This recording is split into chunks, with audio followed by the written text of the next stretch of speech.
والهجوم على مهاجميه. لكن الحمد لله يا فندم، الحمد لله. يعني هو انسان كويس جدا، كان محترم على المستوى الشخصي، وانسان بيحب دايما زملائه، بيحب يساعد الناس. ربنا العالم يا فندم. يعني انا فوجئت حضرتك ان بدأ صورة باستهزاء بيه، هو راجع من المطر. طبعا حضرتك زي زمايله بيأدي واجبه، انا معترفه بيأدي واجبه، بس مش من حق اي حد يستهزأ بيه. طبعا يعني انا فوجئت حضرتك بصور. انا بنتي لما شافتها قعدت منهاره للفجر، عماله تعيط. طب مامي اعمل ايه؟ ارد؟ قلت لها لا، انا مش هنزل المستوى ده، انا مش هنزل لمستوى الناس اللي اتريقت عليه. بنت حضرتك قد ايه؟ نعم يا فندم، بنت حضرتك قد ايه؟ 14 سنه، 14 سنه في الاعداديه. فيا فندم هي قاعده منهاره. طب مامي صاحباتي هيشيروا بكره، في يعرفوا بابا، في ما يعرفوش بابا، بس انا مش هقبل الاهانه عليه، لان هو كان بيأدي واجبه، هو ما عملش حاجه غلط. بعدين يا فندم يعني حتى لو حجمه زياده، بس هو بيأدي واجبه بشهاده زملائه وبشهاده قياداته. يعني لاخر وقت الحمد لله هو كويس.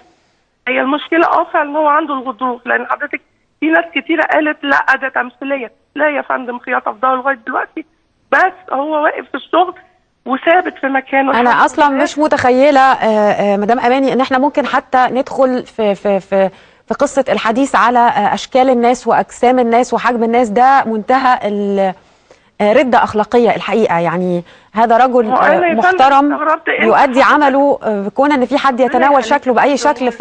حضرتك بس انا يعني انا مستغربة ان هم يعني يتكلموا في أدائه، يتكلموا في عمله، لكن هو راجل محترم، هو بيأدي واجبه على أكمل وجه. اتكلمتي مع بنت حضرتك او بناتك؟ لان هو كمان سياده المقدم قال لي ان هم كانوا من كتر ما كانوا متضايقين ما كانوش عايزين يروحوا المدرسه. الحقيقه الموضوع اثر عليهم بشكل كبير. هو يا فندم فعلا فعلا يعني بنتي الكبيره قعدت تقول لي طب مامي هنعمل ايه؟ طب ازاي نقفل المواقع دي؟ طب ازاي الغي الصوره؟ لدرجه ان انا دخلت والله العظيم يا فندم هو في احد المواقع، يعني اعتقد انه كان محترم بالقدر الكافي ان انا كتبت له اسرته بقيتها بتقول لك حسبي الله ونعم الوكيل. فانا فوجئت تاني يوم بدور عليها على الموقع اتشالت، بس كانت شيرت بقى حضرتك. وفوجئت بقى ان بنتي الصغيره هي في ميدل 1 قايمه الصبح انهيار، مامي صاحباتي بداوا يشيروا الصوره. ممكن حد يعرف بابي، ممكن حد ما يعرفوش، بس البنت نفسيتها خلاص، انا حياتي وقفت. وهو ما يستحقش حضرتك ده ابدا. طبعا طبعا. والله يا فندم اسالي حضرتك عنه القيادات، اسالي عنه اسكندريه كلها. كل الناس الحقيقه، يعني كل الناس مواطنين، قيادات، زمايله، كل الناس قالت في حقه الحقيقه انه رجل محترم ورجل فاضل ويؤدي عمله. الناس في الشارع بتحبه، فهو مصدر فخر الحقيقه ابدا. ويمكن انتوا بس عشان مش متعودين على ده، لكن الحقيقه انه هذه المواقع زي ما قلت بقت سبب كبير في مضايقات للناس.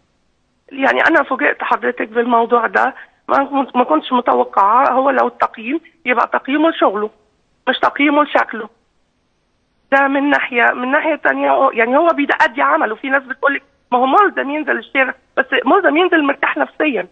يعني انا ما طالبتش حاجه، عدد ساعات كبير تمام يا فندم، بس احترام بقى. بالظبط. يعني هو بيعمل اللي عليه، انه ما يبقاش فيه سخريه. ما بيشوفوش في ايام حضرتك الاعياد، ازواجنا وزوجات طبعا ضباط الشرطه كلها بتأيدني ان هم في الشارع، احنا ما بنشوفهمش، ومع ذلك ما بنتضررش، بناخد اجازتنا في ميعادها، بس الناس تبقى كويسه ومبسوطه، بس تقدرهم. مدام اماني، اتكلمتي مع بنتك بعد ما كان في اعتذار كبير والناس كلها بدات تتكلم؟ فهمتيها؟ لان 14 سنه ممكن تفهم كويس قوي اللي حصل. يا فندم معنوياتها ارتفعت جدا، وبقت قاعده تشكر الناس وفرحانه بالناس، واقتنعت ان الدنيا لسه بخير، وان احنا مش هنقعد نسخر من بعض كده كتير لمجرد الشكل. والحمد لله يعني، وان في ناس قلوبها طيبه كتير، ناس محترمه كتير، القيادات والضباط والامناء وزمايله وقرايبي وحضراتكم، الناس المحترمه الكتير اللي راعته وكلمته واهتمت بيه، لان حضرتك كلمه ممكن تموت بني ادم. صح، مظبوط.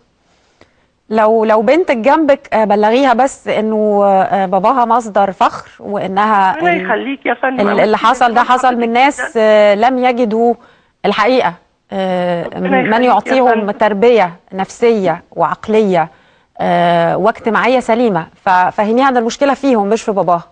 ربنا يخليك يا فندم، وانا بشكر حضرتك مره ثانيه. انا اللي بشكرك. وعلى اداره البرنامج.